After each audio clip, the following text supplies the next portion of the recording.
श्री कृष्ण की नारायणी सेना के 10 रहस्य। भगवान श्री कृष्ण के पास एक नारायणी सेना थी और ये तो सर्वविदित है कि महाभारत युद्ध में इस सेना ने कौरवों की ओर से भाग लिया था।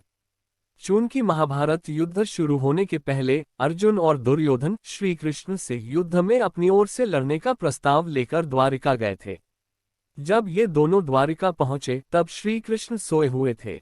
इन दोनों ने उनके सोकर उठने का इंतजार किया। जब श्री कृष्ण नींद से जागे तो उन्होंने सबसे पहले अर्जुन को देखा, क्योंकि वह श्री कृष्ण के चरणों के पास बैठे थे। अर्जुन ने कहा, वासुदेव, मैं इस युद्ध के लिए आपकी सहायता लेने आया हूँ। ये सुनकर श्री कृष्ण के सिरहाने बैठा दुर्योधन बोल उठा, हे कृष्ण, मैं भी आपसे सहायता लेने के लिए आया हूँ। चूंकि मैं अर्जुन से पहले आया हूँ, इसीलिए सहायता मांगने का पहला हक मेरा होना चाहिए।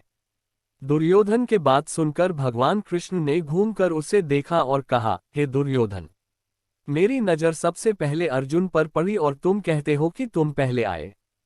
फिर भी कोई बात नहीं, मुझे तो दोनों की ही सहायता करनी पड़ेगी।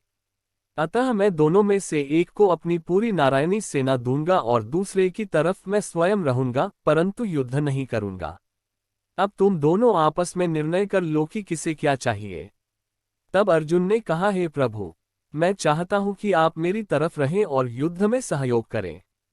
ये बात सुनकर दुर्योधन प्रसन्न हो गया, क्योंकि वह श्री कृष्ण की विशाल नारायणी सेना मांगने ही तो आया था।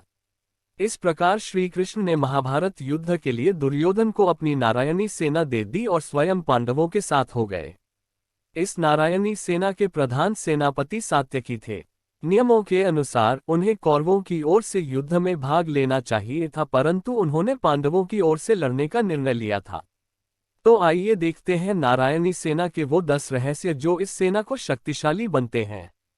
1. ये सेना कृष्ण के 18,000 भाइयों और चचेरे भाइयों और कम से कम 10 लाख योद्धाओं से मिलकर बनी थी।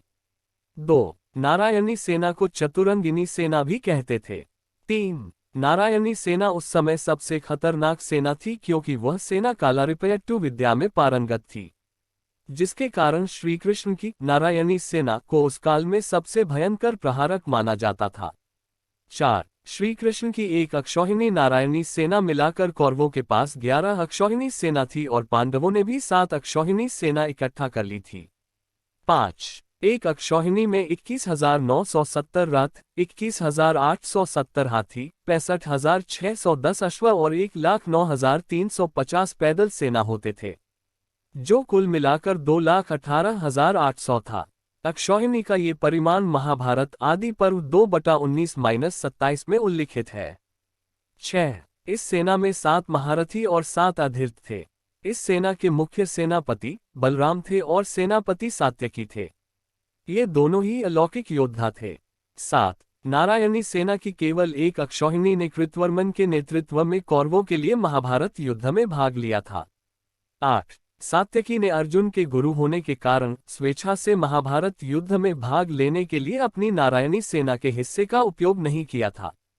9. नारायणी सेना की अन्य 6 अक्षौहिणी सेनाओं ने बलराम के आदेश के कारण महाभारत युद्ध में भाग नहीं लिया था। 10. महाभारत युद्ध के अंत में नारायणी सेना की सभी अक्षौहिणी सेनाएं जीवित थीं। इस सेना के माध्यम से पूर्व में श्री कृष्ण एवं बलराम ने निषादों, गांधार, मगध, कलिंग, काशी, कोसल, करुष और गार्ग्य के शासकों को युद्ध में हराया था। कृष्ण ने भी दक्षिण में पांड्य, विदर्भ, गांधार, मगध और शोणितपुरा को जीतने के लिए नारायणी सेना का उपयोग किया था। दोस्तों, कहानी अच्छी लगी तो लाइक और सब्सक्राइब करें ताकि ऐसी और अच्छी कहानियां आपको सुनने को मिलती रहें।